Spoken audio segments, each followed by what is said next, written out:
Welcome to today's edition of City Life. Now, if you think it's Canetta in here, it isn't. It's Pete Smith in here. Canetta's still on annual leave, which she thoroughly deserves. What's on the program today? Heritage consultant Carol-Lynne Kerigan is coming in, and we're going to update where we actually are at the moment with the state of a lot of these heritage buildings in Canterbury. We have a special visit from Gimme. Bet you've never heard of Gimme. Well, he is the Grab One mascot. Fascinating. Looking forward to talking to a mascot. We speak to the founders of the glove campaign. This is very, very serious, and I'm really looking forward to doing this. This is the inhalation of chemicals that can happen in a workplace and how we can try and prevent that. And then two likely lads just had to be roaming around the street, so we thought we'd grab them as well. Two former All Blacks, Jock from Mid-Canterbury and Tane Norton, former Maori and All Black captain. So looking forward to them. Their community project is Living Legends. We're going to talk about that. First up, though, parliamentarian. That's who we're looking forward to talking to. The member for Rangitata is Joe Goodhew. Joe, you're here to talk about what is a serious problem. Well, welcome first, but really serious problem, and that is the youth of New Zealand. How are we going to deal with them? Well, there's lots of aspects in which we need to look out to our youth, because they are, after all, our future. But if we look at the recent announcement that the Prime Minister and the Honourable Paula Bennett made, this is about disengaged young people. So we're specifically talking about the sort of 8,500 to 13,500 16 and 17-year-olds who don't appear to be in work or training or school. So have they just been let go? Well, they've probably left school because legally they can, but they haven't appeared to go into work or any of those other places. For about 1,600 of them, they're actually on an independent youth benefit, so they are actually already on a benefit, so they're not at home being looked after by mum and dad, or mum and dad aren't feeding them, so to speak. Why have they not been picked up? Well, I think it's because they don't have to be picked up. They generally want to leave school, they're disenchanted with school, they want to be their own bosses basically, but they haven't found a place to be in terms of getting a qualification or a training, or they aren't in work. Now, 9 out of 10 of those young people are going to go on to an unemployment benefit when they turn 18, because they can't actually do that until they turn 18.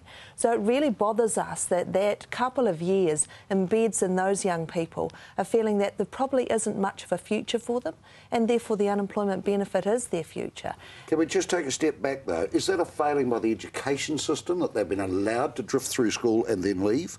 Look, I think that we can do better when it comes to their education, and that we can channel their talents. We can say it's not that you're not good at things at school. We know that you, for example, really like doing things with your hands. You like playing with engines, perhaps, or you really like building things.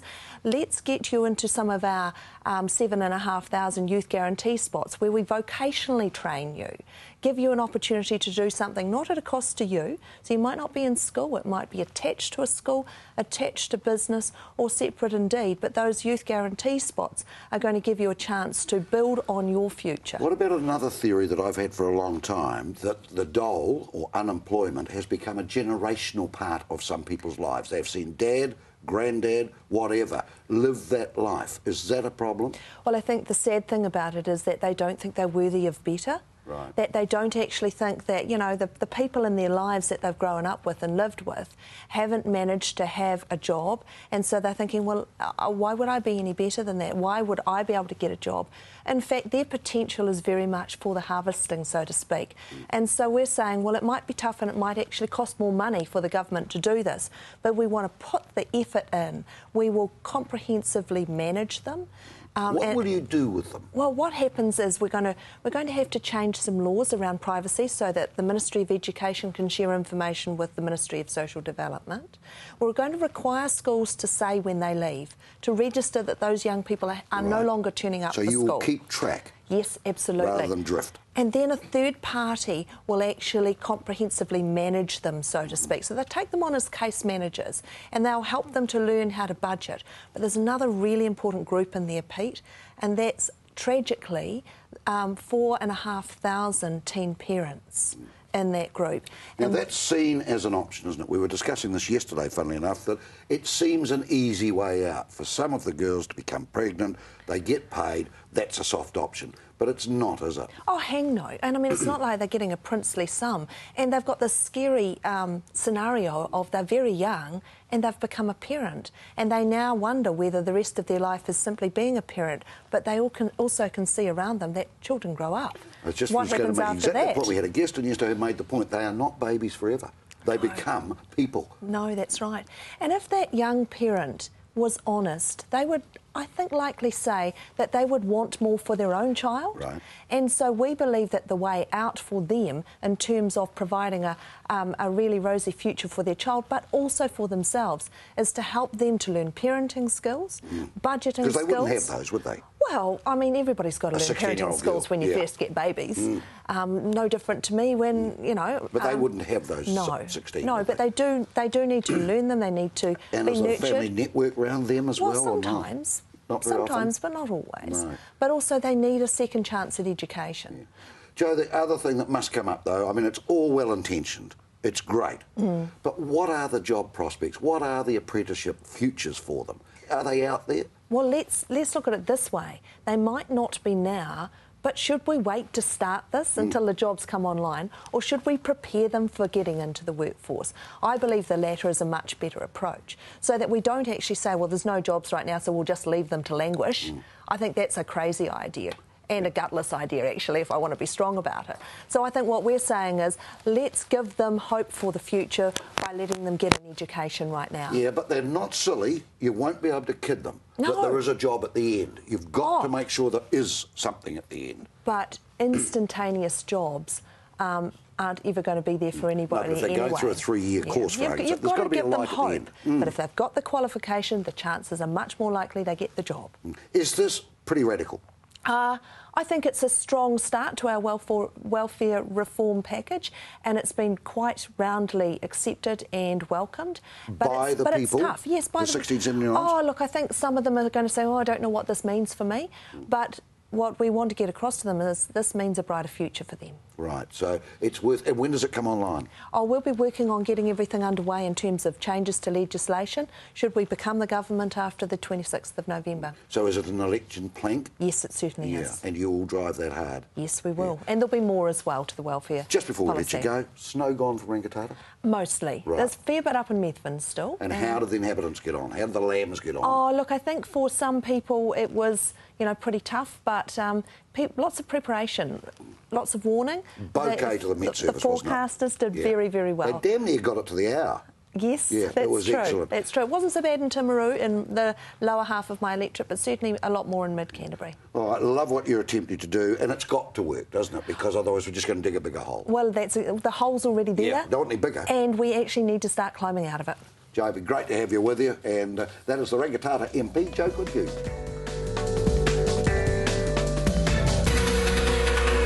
Now I'd like to welcome Carol-Lynne Kerigan, who is a heritage consultant. Good morning, Carol. Tell me, what is a heritage consultant? Heritage consultant is somebody who looks after buildings in my position, really. Buildings and structures, anything above ground, anything that has been recognised as having some sort of significance, either within Christchurch, within Auckland, within New Zealand, really, and with the Historic Places Trust. And did you train for that, or how do you become a consultant? I trained as an architectural technician, so I trained architecturally, worked for conservation architects, and then eventually specialised in buildings conservation. Now, you've been involved right from the beginning? Yep. Yeah, okay. Since the quake in September. Right. And has it depressed you that it's continued on with more earthquakes? It's depressed me in that the buildings have fallen apart and gradually degraded more and more. There's also a certain sense of a high when you can see that things can be done to save buildings. It's a mixed bag of emotions, really. Some days are good and some days aren't so good. We tend to focus on Christchurch City, but it's a wider provincial thing, isn't it? Oh, yes, most definitely. My work actually goes out as far as Ashburton, Temuka, Pleasant Point. What are you seeing out in the country? Damage as well, similar damage. To what sort of buildings? Essentially working on churches, stone buildings, brick buildings. The damage varies in intensity, but it's quite consistent in the type of damage. Church spires, keystones above windows, windowsill cracking. there's a lot of damage. So you're working at retaining them rather than replacing them? Yes. Yeah. What we're doing is we're surveying the damage, working alongside engineers. They are coming up with a solution, and then we will eventually work to actually save the buildings. There's a lot of comment around from homeowners, from business owners, and obviously in the heritage world as well, over red tape. Are you encountering a lot of that? There is red tape, but it's necessary red tape from a heritage perspective in that there are processes that we have to work to, and there are statutory requirements that we have to work to, and that is what we are working to, is actually resolving problems around heritage buildings and fixing them in accordance with the necessary. I wouldn't say it's red tape, it's best practice solutions. That is what we're working to. We're still not demolishing, deconstructing them. We are going to save some, yeah. But have some gone that you were not happy about them going? Yes, a number of my buildings. The church at Littleton was one, but that wasn't because of lack of saving. That was because of intensity of quake. So it's Are there some things that have come beyond down our that control. shouldn't have? Well, all buildings shouldn't have gone down. That's Some have in the gone ideal down. world. So, Yeah. We've got to get real about it. Yeah. I don't know. I mean, old buildings were built differently. I think generally they have fared incredibly well. And I look at the Basilica for an example. I look at how many earthquakes it's gone through. It's still standing. It's cracked, but it is still standing. And that to me is phenomenal. And it just shows we weren't using the same techniques then, but the buildings are still standing. What's the difference between demolition and deconstruction? Demolition is wrecking ball, pulling down a building really, really fast, getting rid of it. Deconstruction is taking it down slowly in a controlled manner, literally piece by piece, so that we can eventually put it together again. I had a tour of the Blessed Sacrament, and one thing that really amazed me was the pallets that were all around, all numbered with the stones on them.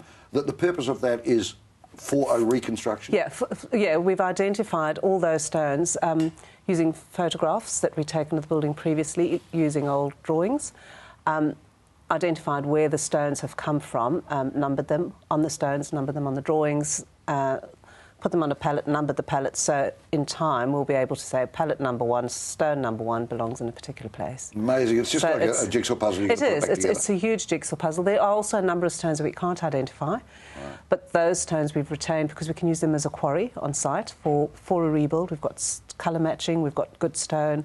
Yeah, so it's actually And it was good. a beautiful building. It still is a beautiful building. Cracked, but it's beautiful. The dome's gone too, which is a sad thing, but never mind. Yeah. Just on that, do you get in the road of people? I mean, do they say, listen, we're not here to number living stones? All the time. How do you fight it? It's actually it's not fighting it. It's we turn it into sort of a joke, really, and I carry on doing my job and recognise what the contractor has to do, recognise what the man in the street has to do, and eventually they recognise what I have to do, and we all have our own opinions.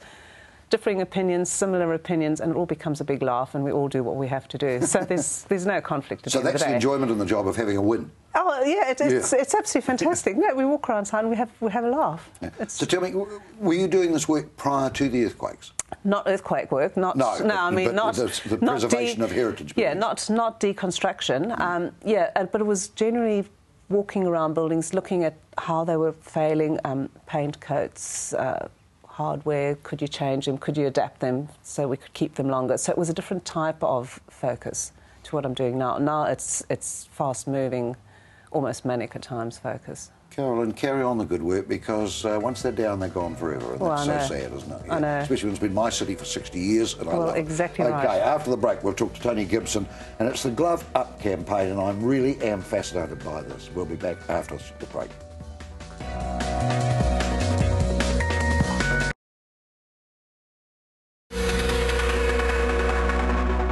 You're back with City Life, and we're joined by Tony and Annette Gibson. Can I ask a hard question for a start? How old was Jason when he died? 29. 29, OK. The circumstances, Tony, of his death? He died of industrial cancer. Caused by? Paint. By paint? Yes. OK. He was a painter. Right. That was the inhalation of it, I assume? Absorption through the skin, through the lungs. How long had he been a painter? 13 years. 13 years, Yes. yeah. When did you first notice it coming on? Well, a year before. A year before. Yeah. His attitude and his demeanour and his personality. When was it diagnosed? And after he died. Really? Yes. That makes it even worse, doesn't it? Yeah, Yes. yeah. Okay. Now, instead of just lying back and saying, well, that's hard luck, you boys and girls have stepped out, haven't you? You've got to... I'm fascinated by the campaign, I really am. You've stepped out now with glove up. The purpose of it, Annette, tell me. The purpose of it is to make everyone who works with any sort of solvent, chemical, carcinogen or anything like that aware what it can cause. Also to protect yourself completely and to make it safe for the next sort of generation that's coming up, but also too for your family, because you don't want anyone to suffer if you have to lose a wife, husband, child or anything like that. Tony, was there no legislation in place about that? Say when Jason was doing his apprenticeship? No. I got to tell you that 1989 the whole painting industry was classified Class 1, cancer causing. That information was never passed on. When Jason went through his apprenticeship, 91 to 94, he was never taught about the dangers of solvents and their cancer ratings. That's unbelievable, don't you think? Yep. Yeah, okay. So, the Glove Up campaign, it's grown legs, hasn't it? It's really taken off. What are you trying to achieve, you guys? We're trying to get this sign here Yep. recognised and put by the government, and to be put on anything that has a carcinogen rating or solvent base or anything that, in fact, any chemical. So that as soon as you see that on a container, you know that you have got to protect yourself, and it doesn't matter how you protect yourself, as long as you do protect yourself. When did you start the campaign? A year after Jason died. Right, so you've been at it now for? About 7 years. Right. How was it initially accepted, or was it just dismissed? What happened? It wasn't accepted. No. Initially, it wasn't accepted because one paint company said to me, oh, they couldn't support it because they could never sell their product. It just seems bizarre, doesn't it? You know? It was at the time. Yeah. I mean, we go to great lengths over a product like tobacco or whatever, don't we? And here are you with a day-to-day. Yes. What sort of stats are we talking about? How many? Well, UMA say that 3 people die every day from chemical exposure in New Zealand. Really? Yep. That is huge, isn't it? That's UMA. Yeah. You can find that information on my website. Right. If you believe that, and if you believe the Massey report say that only 10% are actually identified as such. So we've got a real problem. I mean, it's pretty bad today when we're building hospitals to house our kids with cancer. And we're using this sort of product. Exactly. Yeah, yeah. Because it's passed on through the sperm. Yeah. Really? Yeah. Yes, It's part, if I'm exposing myself to chemicals today, and we procreate a child, the chances are that that child could end up with early childhood cancers. Good God. So we've got to look at we've got to really have a serious look at how we're working and what we're exposing ourselves to. Did you feel at times you two were just the lone voice in the forest? Yes. Yep. Yeah. For quite some time. It's only actually really been in the last year or so, 2 years, that it's taken momentum, and we have some. So who's picked it up? Resine. Right. Now, they are a huge paint distributor. Yes. What are they doing? They've now put our Pictionary on all their chemical products throughout Australia and New Zealand. Right. Okay. Because this is a global problem, I assume. Absolutely. Yeah. And not being dealt with globally? Well, the problem here is because of the ACC Act, they've taken away the right for litigation, and that's why it never gets to the papers. Really? Never gets to the media. Yeah. If what happened to Jason happened in another country, then we could have been suing Osh and Irma for not passing on that information. And raised the bar of the Exactly. attention. Yeah. Because it's all in hidden files. I mean, even the Polytechs knew nothing about it until I went to them and said, did you know about the cancer ratings? And So they didn't this know. has become a crusade for you two? Absolutely. Yeah. I've spoken all over New Zealand for the collision repair. I did a roadshow 2.5 years ago, and some of the stories I got there was just amazing. Yeah, yeah. So have you given up work? What do you do? No, I still work. Yeah. You're wearing a medal with some pride. What's the Yep. significance of the medal? Hold it up just a wee bit here. What's that? It's a local hero award we were given in Christchurch, And we're very humbled by it, and it's... You can have all the medals in the world, but you want the action, don't you? Yes, we do. Yeah. Yes, we do. It's a wonderful, campaign you're running, and this Resine thing must give it some legs now. Oh, absolutely. Yeah, that's the breakthrough you wanted, was it? We've got some good people. We've got Amy Adams. She's been really supporting us. Site Safe supports us with a consequence tape that they do when they do their courses. Well, there's the Resine picture there. That's what's going to go on every product made by Resine, and let's hope everybody else follows it, because it's not just paint, is it? No, it's chemicals. Yes. I lost a good mate the other day, and that was out of BioBlend. So it's amazing. He was just putting it on his garden, dead in 7 days. Yes. So, guys, all I do is commend what you're doing.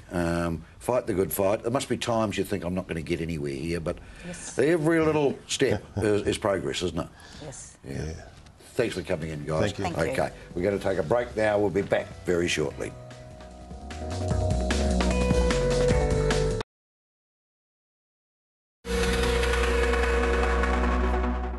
Welcome back. Our regular guest is with us, Reid Stiven. He is the EQC Canterbury manager. Reports out yesterday or today about some shoddy work being done by Fletcher contractors, or those that have been tied into Fletcher's. Concern for you? Yeah, it is, Pete. We've said right from day one that we wanted to stand behind the work that Fletcher's can complete on our behalf, and we will continue to do that. Really, we want to make this as stress-free and hassle-free for all the claimants as possible. So we're working really hard with Fletcher's to make sure that we get over this now. And Reid, we're talking big numbers, though, aren't we? How many repairs, or how many people have been out and about repairing, roughly? Well, Fletcher's have 1,200 contractors working for them at the moment, and I think that's really important to note, is that Fletcher's manage the contractors. All the contractors are local. Those numbers will grow as we get to the end of the inspection process and the number of jobs they've got increase. So far they've done 2,500 full repairs. There's another 8,700 underway, but I think importantly around that there's been 10,000 heat installations. They've made 112,000 outward bound calls to ensure that people are warm, and they have done 20,000 emergency repairs. So they've not. It's a big workload. It is a massive workload. Now, with the snow, did that throw up some problems as well about heating, particularly for people? Yeah, a few by all accounts. Some of the heat pumps that have been installed not coping so well. So we'd like to hear about that. There might be a warranty issue that we can help people address. How do they get in touch with you? 0800 damage, easiest way. Right. Okay. We'll use that number again. But one real positive, Sarah and yourselves. I was hopeful that you'd be actually repairing the Avondale Golf Course, but you're not. What are you setting up there? Yep, Earthquake Assistance Centre, a Sarah initiative that we're supporting. So basically we've seconded part of the golf course. Sarah will have representation. We'll have 2 permanent people from EQC there. Community law will be there. The insurers will be there. One-stop shop for people that want to know about what's going on with Sarah or EQC. And that is one of our worst affected areas, yes, isn't it is. Yeah, so you're in the engine room, really, yeah, of the earthquake. Yeah, okay. Do you know the hours that it's open? 10 a.m. to 6 p.m. during the week. Right. Have to clarify the weekends, but I would expect they'd be working the weekends when most people are off work. Right. Now, all aspects are like in that hub, aren't they? Yes, they are. Yeah, so it's a one-stop shop, which is like a city council, I would have thought, service centre. You know, you can go and get some answers anyway out of that. Tell me, I've got a mate who's a painter. He's going to paint my house for me under EQC. That's fine. I said to him, I want you Fletcher accredited.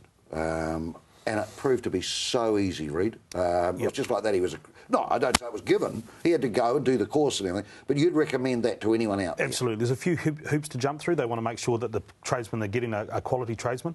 But and there's lots of people in our community that would like their brother-in-law or their cousin to do the work for them.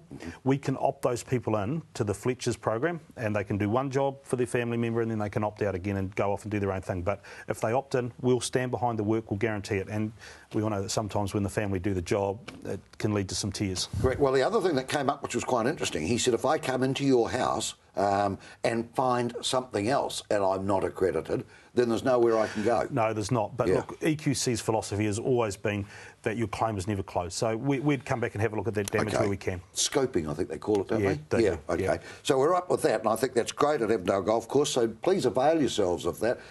Ring 0800 damage. They'll tell you whether it's open at the weekends or whatever. How are we tracking after Feb 22, mate? Yeah, pretty good. Oh, yeah? Yeah, 220 teams on the ground doing inspections. We're increasing those numbers. We're running an induction this week. Still aiming for the 19th of December. It's challenging, you know, weather, but we've got a couple of initiatives underway and we're pretty confident that we're going to get there. All right. When the announcement came about the Waimakariri area, does that change the emphasis for you guys? No, not really. We'd supported Sarah by doing the orange zone inspections anyway. We had teams working in Waimakariri and the other areas. So Waimakariri is a priority. We want to get through there. It's about supporting Fletcher's hubs and giving them an idea of how much work. We're also concentrating on the white zones. We've got people still working in the white zone and we've got other teams working in the green zone so that we're getting through the claims geographically as quickly as possible. Now, the white zone is interesting because I think I'm in the white zone, I'm not sure, but when that is inspected, it may change colour. Yep. Yeah, people have got to be aware of that. Yes, they do. White zone predominantly at the moment, that relates to the Port Hills. And when Sarah finished their mapping, that may go orange while they do some more research, could go green, where they say, yep, get on with it. You can do the inspections, you can complete repairs, and then there may be some more properties that are significantly damaged that they have to have a good look at. Potentially, not our decision, it's a Sarah decision, but they could go red. Right. And I suppose there's still some pockets there that are dangerous, particularly the Port Hills. Yep. The Port Hills Geotechnical Group have done a lot of work on rockfall and the dangers associated, and we're working with them, swapping information so that we know that areas that we can't go into for safety reasons for our people. So overall, the progress is to your satisfaction. It was just that wee hiccup over some jobs not being done to the satisfaction. Yeah, and look, I think we're going to get a little bit more of that. Yeah. I'm worried that some people don't want to complain when the tradesmen might never see the man back again. yeah, exactly. Going to drop the tools and go away and not come back. So, yeah, that was your word, not mine. But we would like them to come into the hub. If they're not getting satisfaction, ask for the senior EQC person in that hub, because we do have one in every hub. Talk to them, we'll come out, have a look at it, ensure that the job's done right. OK, Reid's been with us and I appreciate that. When we come back, picked up a couple of likely lads roaming the streets around here, so I'm not going to tell you who they are. You'll know them when they turn up.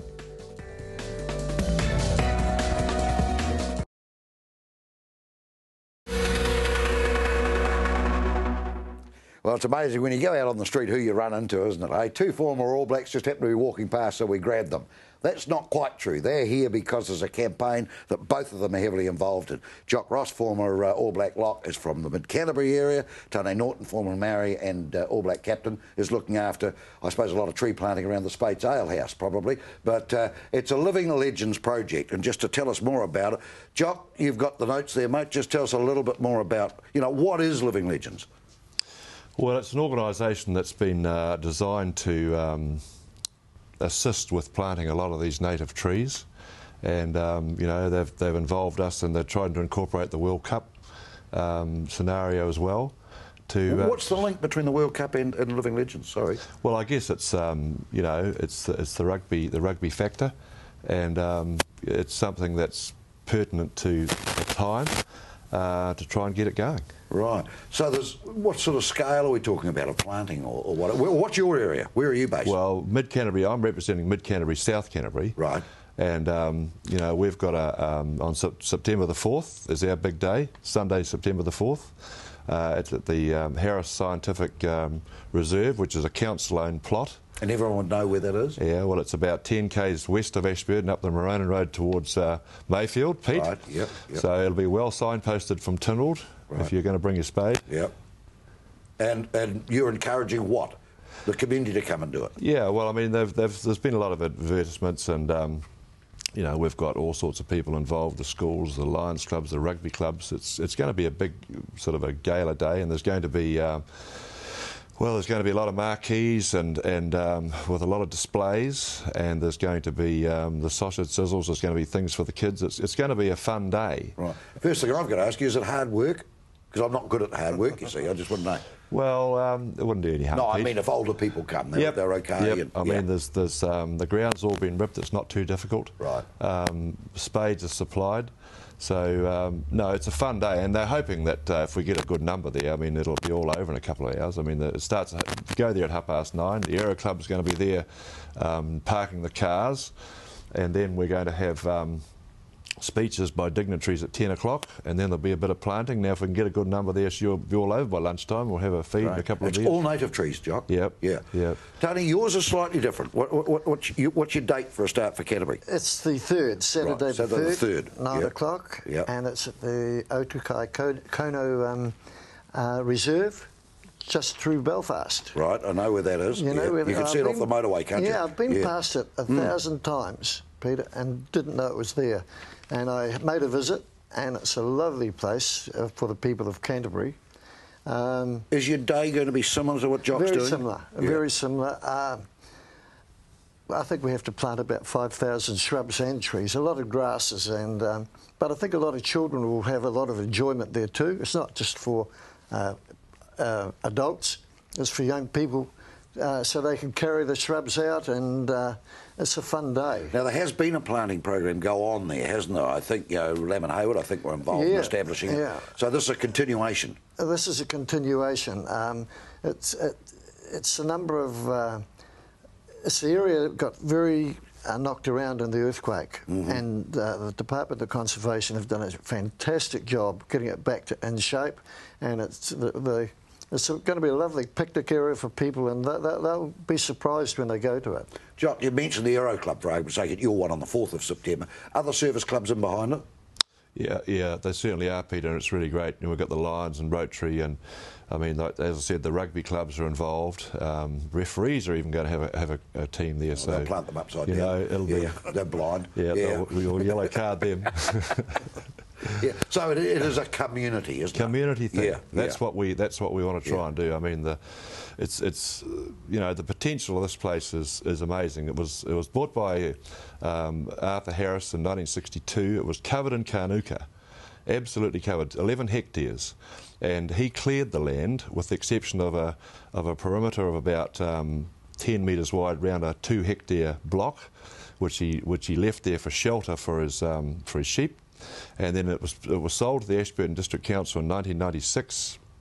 With the intention of what? With the intention of being a landfill site. Oh. But they didn't do their due diligence very well or something, because they discovered that the water table was too high.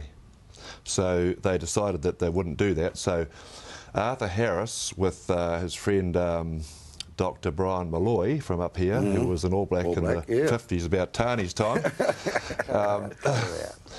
they decided that they would try and recreate this Carnuka reserve, and they put a QE2 covenant on this particular block, and since then they've replanted that 2 hectares with Carnuka. So you've got to realise, Peter, that pre-European days, Carnuka was all over the Canterbury Plains, just covered in Carnuka, with the exception of the good land where the totara and the martai was growing. But of course, you know, they grew tall, and they'd blow out the Carnuka. It couldn't get away. So on the light soils, the Carnuka was all over it.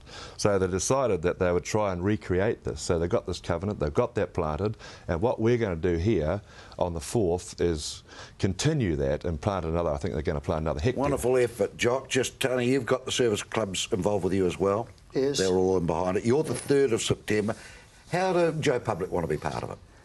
Well, as it's livinglegends.co.nz, I think, isn't it? You can get the information. That's livinglegends.co.nz.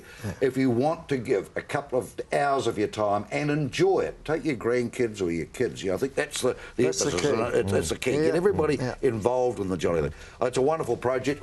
I can see the link between what they're trying to do and the World Cup. I can establish that. But your area again, Jock, is Mid-Canterbury, South Canterbury. Right. And your actual planting is at? Well, it's about 10 k's west of Ashburton. Right, and Tane, you're by Belfast? By Belfast. OK. There we are. 2 likely lads who actually came in here with a bit of a story, didn't they? Get in and participate and do it. But next coming up, I'm going to talk to a mascot. I don't know what that's about. Gimme's his name, so we'll soon find out.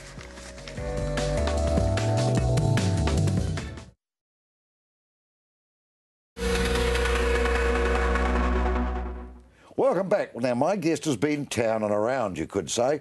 It's been everywhere. We're going to find out who the guest is and why it's been everywhere. There they are. That's on the Port Hills here. Obviously, might have been before the snow, because I can't see the snow, although it's a pretty big guest, isn't it? So that's on the Port Hills in Canterbury. And Gimme. There it is. That's on the back of Gimme, just to remind people what Gimme stands for. And, well, interesting. Andy Hunter joins me. Sorry, Andy. Andy, what's the go with Gimme? Why are you doing all this? What's the go with Gimme? Well, we're down here in Christchurch just to show a bit of love to the people of Christchurch and just show that there's still a lot of fun to be had. And Gimme, have you had a great time? Been exciting? Well done. Okay. So where have you been with Gimme? So far, well, we're down here all this week, and so far we've been at Coffee Works in Northlands Mall, right, giving away free coffees and credit to people would love that. Oh, they loved it. We gave away something like 300 coffees yesterday. Now, it's your second time down. You came down to celebrate your birthday down here, which was great in July. Yep. We had a good time, took them around, but this is where the focus is. Now, there is a serious side to it, obviously. Tell us about Grab One. Well, Grab One, we're New Zealand's largest daily deal site, and we just wanted to be in Christchurch just to let people know that we're still active, we're still available, and we're still here to reinvigorate retail and get people into those businesses. How supportive are Cantabrians to Grab One? Oh, very supportive, yeah. It's been really great. Even through the dramas? Even through the dramas, yeah. They've all bounced back. We've been pretty strong figures coming through. But we've also invested in the business as well and employed more people down here. Right. So the focus of being here this week, is that around coffee? It's around coffee. I mean, the idea is that your morning coffee is as important as your Grab One email. So on your way to work, you'll pick up a free coffee and we'll give you some credit. You can go and check your emails and see what the deal is for that day in Christchurch. Right. Who comes up with the deals? Who comes up with the deals? Well, that would be our sales team. We've got 4 on the ground here, right, who are active and working with various businesses around Christchurch. And it's a negotiation process between those merchants, those business owners. Right. Okay. Now, pardon my ignorance, but are they regional deals or national deals normally? For Christchurch, they're definitely regional deals. Regional deals. Yeah, we're so focused. You can virtually shop or grab one that's in your area. Correct, yeah. If you want to access nationally, how do you do that? If there's a national deal, it will also appear on your Christchurch page. Okay. So we do a lot of photo book deals and things like that nationally. So how do you contact your members? How do you contact our members? Well, we go out every morning in an email. About 7:30, they receive an email from us. Yeah. We've also very strong on Facebook. We've got about 130,000 followers on Facebook. How many emails go out? How many emails go out? Oh, I couldn't tell you that because that's roughly. Oh, yeah, roughly, just a ballpark. Several hundred thousand. Amazing, isn't it? Yeah. So that's a 1 year. No, that's a day. No, but you've grown it in 1 year. Yeah, we've grown it in 1 year. Spectacular growth, isn't it? We're also in Timaru and Ashburton now as well. Oh, that was the latest region to launch. Right. And that's been going strong for about a month. Right. And a week. Can I just ask, Gibby, do you like having your picture taken? You like meeting people? And you've been around the country because we saw that you'd been in Auckland, but Cantabrians would be the friendliest of the lot, wouldn't they, Gimme? Miles bigger. Yeah, look at that. You see, you love seeing them. OK, where are you off to? What are we going to do? Well, we've got 3 more days down here. Right. So tomorrow we'll be at Black's Espresso Bar in Montreal Street. And then we're off to Crafted Coffee on Blenheim Road in Riccarton. And then Bean Scene on Lincoln Road. Now, you've got a bit of a promo with Gimme as well. This is a photo thing. What's that? So if you see Gimme on the street when you're getting your free coffee, get your photo with them, send it to us. We'll go into the draw to win a flash new SLR camera from Canon. And that's in association with Grab One Store, which is another Grab One. So when they've taken the photo, what do they do? Just email it into us, grabby@grabone.co.nz. Yep. Okay. Or put it up on our Facebook page and tag themselves. Amazing. Yeah, okay. and that's a hell of a good prize, a Rebel T3 Canon. That's correct. Yeah, which is great. It's worth. Are you young people that run Grab One? I think the average age at Grab One is about 32. So yeah. You're expansive in your thoughts. We don't see limits to what we do. Yeah. And this is just another example of it. I mean, let's go to Christchurch and have some fun. Yeah. So that's what we're doing. Gimme, do you like being on a plane like that? It must be a bit awkward, I would have thought. But, well, there we are. This is Grab One. They've had their birthday down here. Now they want to come back to us, which is great. So 7:30 every morning, expect an email when you're a member, correct. Facebook. Or on Facebook, yeah. And we've also got Twitter as well. Right. Get your photo taken with Gimme and you're in for a camera as well. So be a spectacular photo, I would think. Enjoy the rest of your stay. We call him, but we don't really know, do we? Yeah, we don't really know. No, it doesn't matter, does it? Not really, no. It's all about the fun of it.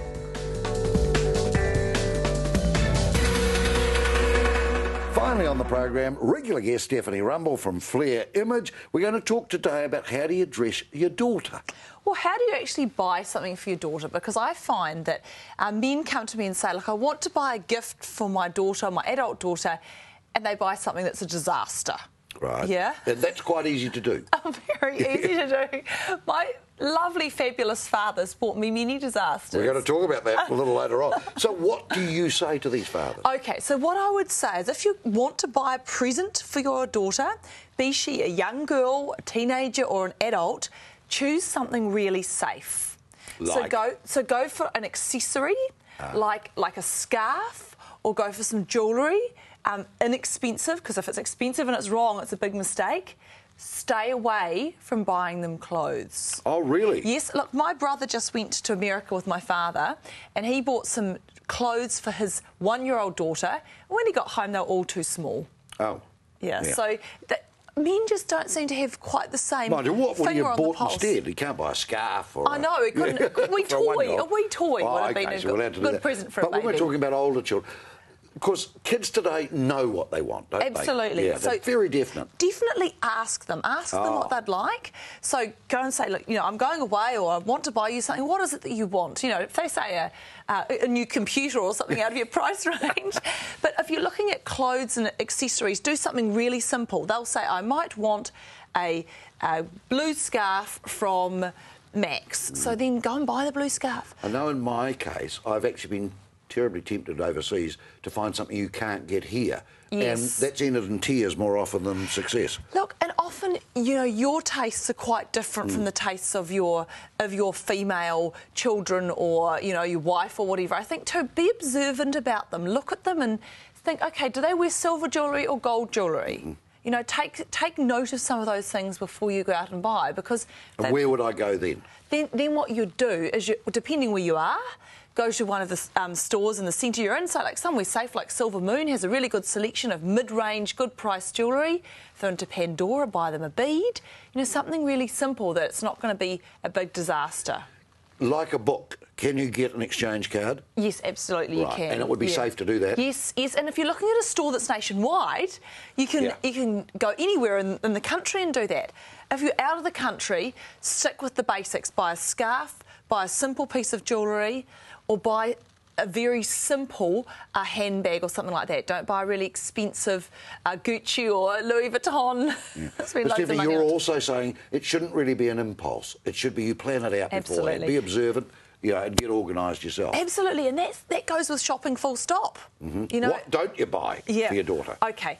Try not to buy them fashionable clothes, OK? Like, I can remember my father went to China. What's a disaster? Yeah. My lovely father went to China when I was about 14, and he came back with this patterned acrylic jersey with pandas on the front. And he thought it was gorgeous. He bought myself, my mother and my sister all one, and they lived in the cupboard until we got a chance to move them on to the recycling. So there could have been the 3 pandas living there. We could have been, but we didn't wear them. Right. So that's a disaster. And he would feel terrible. You feel terrible telling him. So avoid that. Yes, he did on the odd occasion ask where our jerseys were, and we said they were in the wash. So you avoid that at all costs? I think so. Look, just especially if you're not sure of the size and you haven't got a really good handle on, you know, what the female person in your life really likes. I tell you where I don't know whether I'm good or bad, to be honest, but FC UK, which is a brand we should know, is not available in Christchurch, I don't think, yet, is it? Yes, no, it's not. So I always buy something of that, just because it's a bit unique. But I keep it very simple. Well, it's a simple store for a start. They're normally black and white, basically, aren't they? Yes. That's about all they've got. Yeah. So you can't go too far wrong. Yes. But just for the novelty factor of being able to buy a brand that isn't available. Yes, and look, we have the same thing with my children. Like, we get them Gap polar fleeces from England because we can't get them here, and they last, and they wash, and they wear. And it's a nice, safe option. So I can say, buy this size in one of these colours. Right. So you are allowed a little bit of scope. Oh, yeah, as long as you take note, though, and listen to what the person wants, rather than just going off on your own big tangent of thinking something wily and beautiful is going to be fantastic for them, and they get it home and they have the jaw-dropping panda-wearing experience that we Which we've all had. You know, Absolutely. I've looked at stuff that they bought for me and I thought, good Lord. Anyway, can I just change the text slightly now? Sure. This time last week we were, you know, knee-high in snow. Oh, yes. After we thought spring was coming, but spring will come. Spring is on its way. Oh, my goodness. What's the colour? OK, tangerine orange is a big colour coming forward into spring. Pink and yellow, really big colours moving into spring. For the guys, just trying to diversify a little bit out of the blue, there's a lot of red coming through for you guys as well. Not good if you flush up. No. It shows your capillaries. You need to get the right shade. Just getting the right shade and you're all good. So we're talking tangerine for the ladies? Yes, pink and yellow. Yeah. And there's a bit more red coming through for the guys. Colour is very big this season, more so than it ever has been. Just, you know, a bit of a return to the 80s with colour popping. Isn't that great for a city like Christchurch, which has been depressed? Absolutely. show a colour. You know, why not? I think we're going to find there's a lot of exciting events and things coming up and happening through the spring. We'll feel like shedding some of our winter Oh, I thought you were going to doom swear. and I gloom. thought you were going to say, if you feel like which a lot of people do feel like that, here's a chance to get out of it, break out of it. Absolutely. We've got some events coming up on the calendar which I'll keep you posted about in weeks to come. Great. Tell me, dresses, they're still going to be popular? Oh, look, lovely dresses. I was just yesterday working at Lynn Woods and I slipped into a lovely summer dress. There's some great dresses coming through. You know, lots of pants as well, lots of tops. So, yes, very much coming through for summer. Lots of really nice, fun, exciting, colourful fashion that will be available for all. Now, I was talking to Margaret Quinn the other day, and she said it looks like to her a summer where any colour will go. Absolutely. Yeah. I agree with you. We've gone through the black, we've gone through the white, we're now to let it loose. Yeah, just let it loose. Absolutely, I think that's the case. And I think everyone looks a bit more youthful, a bit brighter when they've got a bit more colour on too. So, Stephanie, should people now have their colours done? Absolutely. Yeah. Really good time in the spring to go off, get your colours done, come and see me. I can certainly help you out with that. OK. Well, I think we've run out of time, Stephanie, but I think we've certainly covered the spectrum that we needed to. That's it for today's edition of City Life, but you can get in touch with us. PO Box 1100, I know it's old-fashioned, put a stamp on it, but you know, it's still pretty effective. You can get a hold of us, of course, at CTV 3777 033, or you can go on to kanita@ctv.co.nz. She's not back tomorrow, so you've got even more of me. So that's going to be a highlight, isn't it? So that's City Life for today. Hope you've enjoyed it.